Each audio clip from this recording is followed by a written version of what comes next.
On a typical Sunday morning in 1941, the streets of Honolulu appeared entirely serene.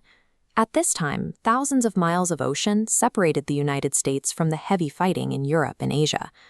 That sense of security vanished in a terrifying instant, as dozens of dark aircraft silhouettes suddenly filled the morning sky.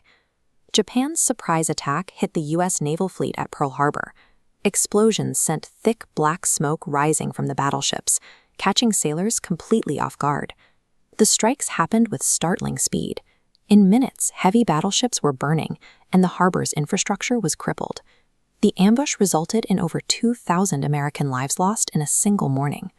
The following day, President Franklin D. Roosevelt stood before Congress to officially declare war. The country mobilized immediately. Factories shifted to military production, and thousands of citizens enlisted to fight back against the sudden threat.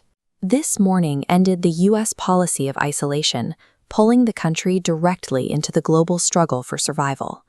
With the United States fully engaged, the Pacific Theater became a sprawling grid of naval and aerial combat. The Battle of Midway relied on a strategic carrier trap at a tiny Pacific atoll.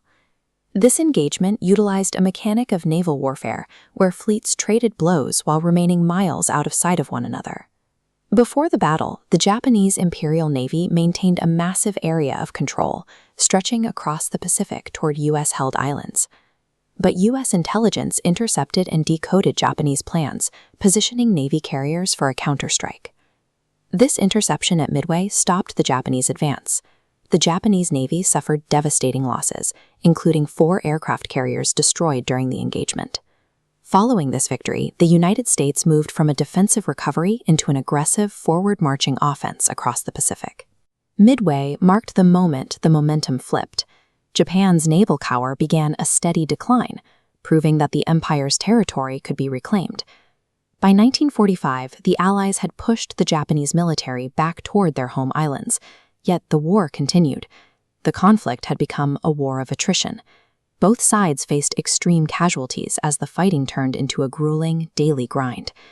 Despite losing their naval strength and their industrial capacity, the Japanese leadership refused to surrender, prolonging the combat indefinitely. This stalemate left U.S. leadership with a choice: a traditional land invasion with high projected losses, or a search for a different method to force a conclusion. Sober, the United States decided to deploy atomic weapons to break the deadlock. The strikes on Hiroshima and Nagasaki caused immediate, catastrophic destruction on a scale that had not been possible before. Mere days after the second strike, Japan agreed to an unconditional surrender. The signing ceremony ended the conflict that had started with the surprise attack on Pearl Harbor years earlier. The war began on a quiet morning in Hawaii and ended with the atomic strikes. Resolving the Pacific stalemate left the world with a capacity for mass destruction that influenced global politics for decades to come.